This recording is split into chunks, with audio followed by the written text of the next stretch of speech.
Before we get into the music that you've been working on lately, I just wanted to get a glimpse of how you think about the previous record and then kind of, do you see it as a closed chapter now? I don't think it'll ever be a closed chapter in the sense that we bring those tracks with us, like, you know, they're for now and going forward, they'll always be like tracks in the live show that we play from When I Have Fears, and so in that sense, it's sort of like with anything like creative, you know, I feel like you grow with it, you change with it, and you know, we're definitely at a place where we're most excited to play the new songs, but also having the contrast of the new tracks against the first record. It gives the first record a different life as well, you know, and we get a new appreciation for them. So no chapters will be closed, just a continuation of our story, I suppose. Right. And it is interesting the way the past couple of years have been, obviously, and for you guys that must have been quite a shift in the way you work as well. So has that at all contributed to the way the new songs turn out? Absolutely, yeah. I mean, I think that we are a band that like very much like make music in like response to like where we are, what we're going through. And I mean, like when it became, a time came in the band that like all we had was each other and all we had was the music that we made. So like I feel like if the core reason that you were doing it was any different, you might not have like been able to keep going, or like, you know, if there was any contrived reasons to be in a band, all of that was taken away and it was just you and the music, like. And then I think we were able to like really go into ourselves and like, I mean, we were chatting about it this week, like the education of being in this band is like something that I don't think I've ever experienced before. It's just like the things that you learn between the five of us and like what we're able to like, how we're able to communicate with each other and like really find new things and like mentalities that you're able to apply to life, and then that comes out in like the songs that we write are like those different like ideas or mentalities, you know. And like when there was such a yearning for our friends during that time, and like when we were able to like be with our friends again, it was just like being like starved of it for so long, and then getting it was just like one of the most amazing feelings ever. So yeah, it's James put it really well one day. It was like the last record was for the friends that we lost, and this record's for the friends that we still have. So it's like a celebration of the life that still exists past the grief of what we went through before. Is that celebration then kind of the answer to that question that you asked yourselves during this pandemic period? Kind of, why are we doing this? Why are we in a band? Why do we make music? Is that kind of the celebration and the collective? It's definitely part of it, yeah, and something that was like, there's so many reasons to be doing it, like, sure. You know. Well, yeah, that was something that was very, very strong now. It was like, you know, even though you can go through a tough time, like there's still so much amazing life that can be lived, and like, you know, you just have to play with the cards that you're dealt, you know, and sometimes really good things can come out of that. Working on music separately from each other, what was that like? Because I believe, and I'm not sure if this is completely correct, but that the first album was mostly written with everybody in the room kind of together. So was this one. Like we only spent like 2 months apart, and then we got back together in May 2020 and we wrote and worked for 2 years together. Okay. Yeah, we just stayed in like a really remote house in Ireland for most of the time, a few different houses in remote places in Ireland. Yeah, so we were together. Okay, fair enough. Then what I read was wrong. We're always together. But yeah. That's, especially in the time that we're in, then where it's just you guys in a certain space, kind of isolated from the outside world. What is that creative process like? Is it very in-depth? Is it very full-on? Yeah, it's like I'm sure everyone can relate to being in a small space with people they love over long periods of time. You know, it's lovely. Yeah, it was very. You know, if you want to know me, come live with me. You know, so we focused as much as we could on writing tunes and exploring like the narrative of this record, and we did a lot of work, you know. And then there was a lot of time as well where, you know, we probably wanted to, I don't know, take each other to the nearest river and wait for the bubbles to stop. You know, anyway. Like, No, but this is an interesting thing. So, wrong side. Is there one thing that maybe you've learned about or from Gabriel in this period of time that perhaps you didn't know yet? I bet that's it. yeah, I'd say Gabriel. What I learned about Gabriel is that chap loves smoked salmon. Like, Oh my god. we had a lot of smoked salmon, man. yeah. And vice versa? salmon fillets. Well, I've smoked figured out that James really has a very strong desire for the salmon to be dressed. It's just the point is that, like, you know, you can write all the songs you want, like, but if there isn't like the pepper and the salt and the squeeze of lemon, then the salmon itself is. It doesn't taste as good as it could, you know? It's just, and it needs you know, to. and that's the point of songwriting, really, you know. All the ingredients have to be pepper. right. Without the salt, you're just whatever, you know what I mean? Like, it's got to be real. But talking about the songwriting process then, is it an arduous thing or does it go very, very smoothly? It can be both. Like, I think like it can be a very smooth experience that kind of flows. You have those days, sometimes weeks, sometimes months where it's flowing, and then, you know, there are other periods where I think it's all very reflected, like creativity and songwriting itself, or writing in any form, very much a reflection of where you're at in yourself, you know. And if there's a blockage in the writing, I think there's a blockage in yourself, you know what I mean? Like, I think like we are the work in a way, you know. It's not really about the song. Like, you can sit down with a like 6 hour, 7 hour a day routine, but if you're not like there for it, there's no point. Do you know what I mean? So like, you have to like keep yourself in some sort of place of malleability and like a lucidness that allows you to be open to these ideas coming through you, and be able to communicate when you're in a band, like being able to come into the room day after day for months and for years and like actually listen to each other.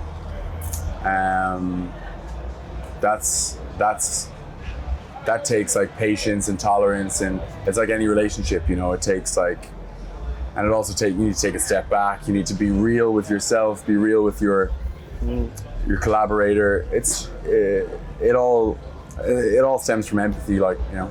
It's like, because can be like,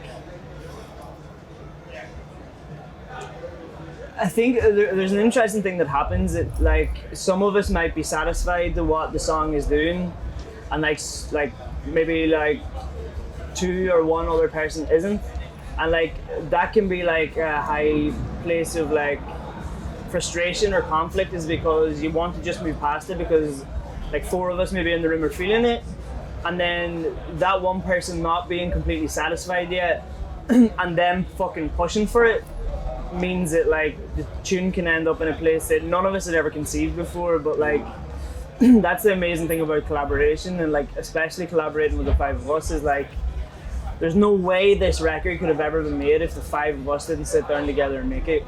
And it's interesting because it's like being in a band or making music is like, you know, you could have just not made the record. Sure. You know what I mean? You have to sit down together and work at it and like make it actually be something at the end. And that's one of the reasons why it's so beautiful at the end, is because like I feel anyway, like I can hear the five of our life works and life efforts going into this record, and you're hearing that, and it's just like all the frustrations of the collaboration and the making of it kind of go away once you get the final result, because you're like, it's so worth it, you know. And that's an interesting point, because we're here at a festival, and I've saw a bunch of clips of you playing live again this past summer. Is that kind of the payoff then for all that work that you do in the studio, all that work, that effort that you put in, then you get to release that on stage? I think it is the payoff, yeah. I also don't think the world gives a shit that you worked, honestly. And I think and that's not to say that that's just an observation I'm having now, that because we've been doing this for a couple of years, making this record. Then we release Only Good Things, you know, and then you get this sudden realization that what people get in the end is just the fucking recording. They just get the song. 3-4 minutes. They don't get the manifesto, and they don't get your journal from the last 2 years, nor maybe should they, you know what I mean? 'Cause they might not listen to your music anymore, I don't know, but that's kind of the reason I bring that up anyways, because I think that's quite beautiful, you know. For us, yeah, it's been it's pandemic specific, has made it much harder. Sure. So everyone's kind of gone through that, and then it's now we've got this record. And I think what Gabriel's saying there is I don't think anyone else will ever see the record that way. You know, and that's kind of the strange thing. So we're kind of almost on the outside looking in, we are. You know what I mean? Because I would do anything to just be able to hear that record and just fucking hear it. I don't know what it really sounds like. I know what I think it sounds like, but I've heard those songs a million times. And I adore them in a very bizarre, close way, you know. It's very microscopic viewing. In many ways, you don't have a fucking clue how it's going. You know what I mean? Yeah. I have no real concept of how the Murder Capital is doing. Does that make sense? And then sometimes when you're not feeling the best, you can really doubt what is going on. But the question that you asked, that exact thing, the payoff, that happened at our last show. Beforehand, I was just in a world of doubt, and was just what the fuck is going on? And then we played this fucking unbelievable show to loads of people, and you're oh, right, okay. This is one of the reasons why, you know. Yeah. It's just so life affirming, That's why you have to look out into the crowd, you know, and when they're applauding, you have to take a real deep breath, you know, and get that unicorn blood, you know, from them. And especially with the way the world is, with clicks and likes and all that stuff, that's just numbers on a page that doesn't mean much. But if, like you say, if you look into the crowd and you see the faces, that's a different. Well, that is the ultimate, in all sincerity, that is the ultimate part of the job, is the connection, I think, between, first and foremost, I think the connection on stage, begins and ends with us. I feel if the five of us aren't and I'm talking about a great show, if the five of us aren't together up there, or we're just having a bit of a, you know, maybe insular kind of day, I think the crowd can feel that a bit, you know, and even if they can't, we can, and that feeds into it, because those live shows, any live show is all about the energy, whatever that energy may be. It doesn't have to be high energy, it just has to be true, you know. And I think when the crowd is there and they're open to it, and when we're open to them, that's the ultimate payoff of anything I've ever experienced, you know. What you say about people who hear the songs having a different perspective on the songs than you have, obviously because you went through the whole process, is very interesting to me. So have you ever heard interpretations of songs of yours that perhaps surprised you or were completely wrong? Different? Well, I don't think there's necessarily right or wrong, but there's... But it's that cool thing though, isn't it? It can be written about a certain thing, but if somebody perceives it in a different way, then isn't it that as well, as much as it is what was intended, you know? Totally. Jamie was on about, he thought Vega at Night was is Vega is he a frontman from somewhere? He thought it was One of my friends thought Vega at night was like chatting about a frontman from a band just at night, but it's actually the planet at night. Star. Star. Final question then. With the new music kind of slowly coming out and feeling the reception of the people, where do you see the music going, and what do you make of the direction that you're musically heading in? Because it seems to be somewhat of a shift. I think the thing is, like, what we want to do is keep moving forward, keep evolving ourselves. Sure.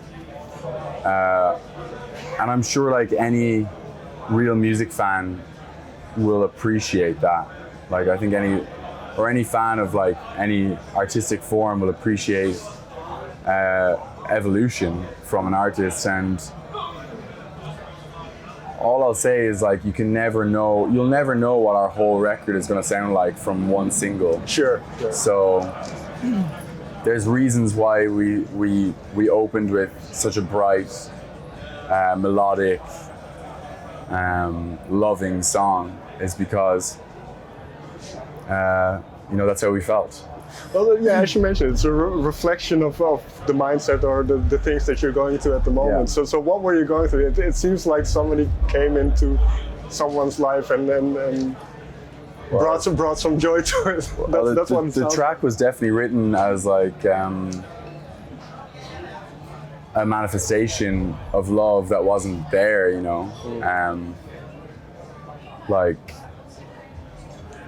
don't know. I don't like, and that's, I feel like, and in ways it came true. Okay. So that leaves you in a place of probably danger, thinking that everything you write might come true. It's a good way to go. Yeah. But like, it's on the point that you mentioned earlier, like, I think that there seems to be a little bit of a perception that, like, we are going in this, like, other direction because, like, someone told us to, and, like, wish that we were still making, like, really, really overtly dark music. But in fact, like, if we were like, no, we need to make dark music again, it wouldn't be a reflection of who we are, and like, or like, it just isn't a reflection of the music that we want to make, or like, whatever is going on in our heads that we're doing this, like. So, yeah, that's how I feel about that. Final bit. Do you have a release date, or do you know when more music will come out? More music soon. That's it. Fair enough. Gentlemen, thank you so much. Thank you Thank you very much. Appreciate it.